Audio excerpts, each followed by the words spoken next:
We were very fortunate to have many wonderful priests. And this was, I think, where many of the priests were appointed to incarnation to get their, kind of like a training. Yeah, Father Malone was here, and you know, one thing I remember about him is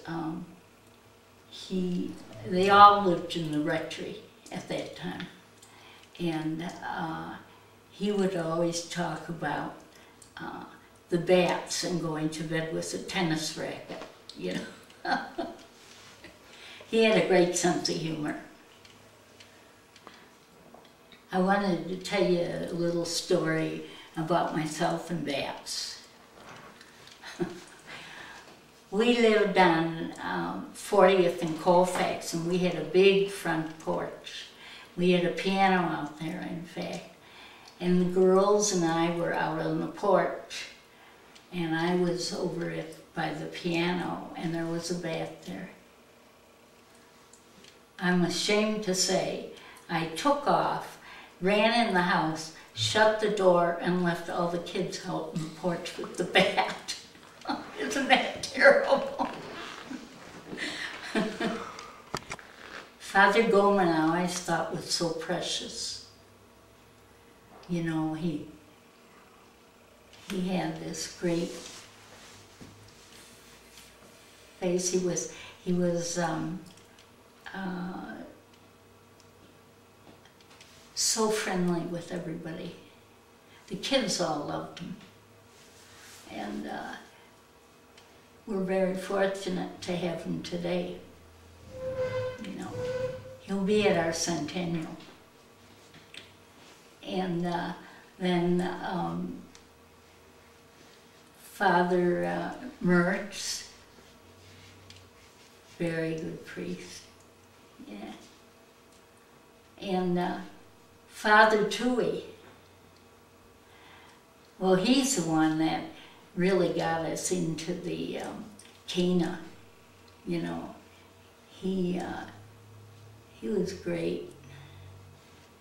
When he left here, everybody was really feeling quite upset.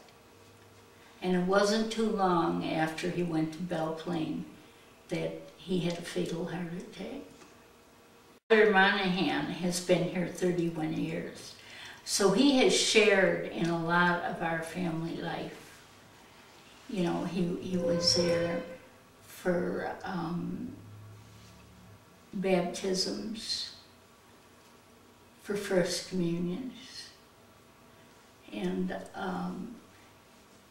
we celebrate our anniversary every 5 years,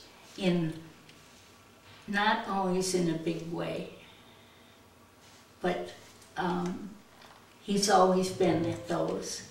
And we're going to celebrate our 60th next summer, and I've already got them lined up.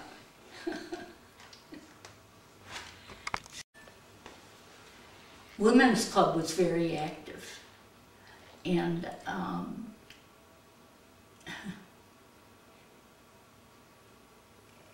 they did an awful lot of good in our parish. And it's too bad that we don't have enough women anymore to, you know, have meetings or things. Every year after Easter, on Easter Monday, they had the Easter Monday ball. And that was downtown, like at the Nicollet. I think most of the time that's where it was. And there was always a big crowd. It was great fun. And there was a Holy Name Society that was very active too. Don belonged to that. And one year we were on a committee, this was when Father Mertz was here. and this was for dinner dance, and it was called the Snowflake Frolic. And we had that about maybe 4 years, you know, and it was kind of like Cana in a way, you know, a little more expensive. And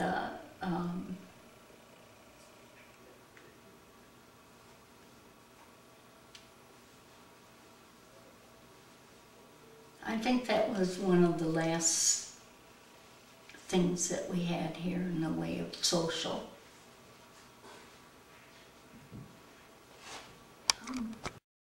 Sister Marie Julia, and then later when they went back to their given name, and she was Sister Marion McCarthy. And she did a good job. She knew how to handle the kids. Kathy took piano lessons from Sister Carolita. And I know.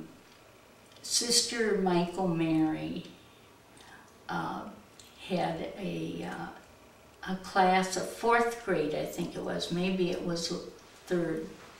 And you know, when the freeway came in, 35W, well, they had to take down stop signs and those things. So somehow or other, she got the glass from the stop lights, and she had red and green and white and yellow. And so she took these little kids' mosaics, and 2 of ours had her at that time, you know. It was absolutely amazing. One of them had a mosaic with a bird's nest and 3 little birds with their heads up in the, you know. And the other one had a big butterfly. But I could never get over the fact that she took these kids who were 8 and 9 years old and had them do those mosaics. They were a wonderful group of nuns. Yeah. Sister Hermana, she was something else. We went down to Dubuque a couple years ago, and we visited the nuns. And Sister Suzanne McDonald, Sister Suzanne, she